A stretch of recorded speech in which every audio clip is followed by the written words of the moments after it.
Assalomu alaykum, hurmatli obunachilar. Biz Andijon viloyati Bo'z tumani Oxunboboy mahallasiga yetib kelganmiz.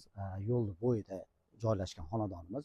Bu xonadon bu yoqqa ketadigan bo'lsak, Baliqchiga chiqib ketadi. Namanganga bu tomonimiz Bo'zni sentriga chiqib ketadi. Yo'lni bo'yidagi xonadonimizda ishimiz boshlaganmiz.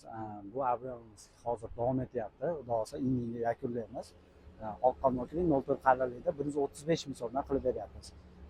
Men obzorimni boshlayman. Xudo xolasa bittadan like tugmachasini bosamiz, obuna bo'lishni unutmaymiz.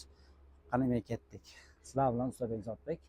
Xudo xolasa mana shapkalarimiz uzunasiga tanlovlarni qo'yib berganmiz. Shapkamiz 120 chiqqan, eniga burilgandan keyin 90 chiqqan. Akfagacha prostoykasi taqib 90 ga summa o'raganmiz. Karnizlarimizga tilla lentalarni qo'yib berganmiz. Peshanasi 6 bukilyapti, 12 уже 21 sm bo'lsa, 120 bo'lsa, 141 sm-dan rasxod chiqyapti tunukamizda.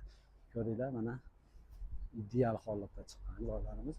Bu yerga teshilib qolgan bo'lsa-da, bu yerga plafon qo'yiladi, lampochkamiz. Bu tomonimiz ulanyapti-da.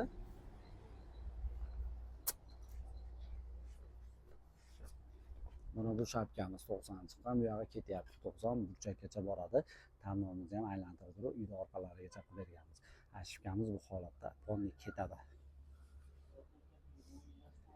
Bu joyimiz, darvozaxonamiz ikkiga bo'lingan, o'rtada xorimiz bor. Bu tomonimiz pianino holatda, bu tomonimiz shaxmatda o'zida.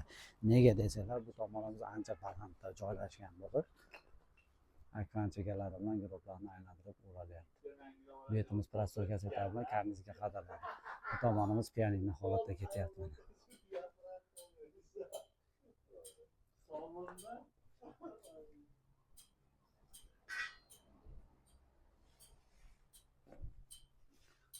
Xizmatlarimiz vodiy bo'ylab bemalol aloqaga chiqarasizlar. Pastda nomerlarimiz bor.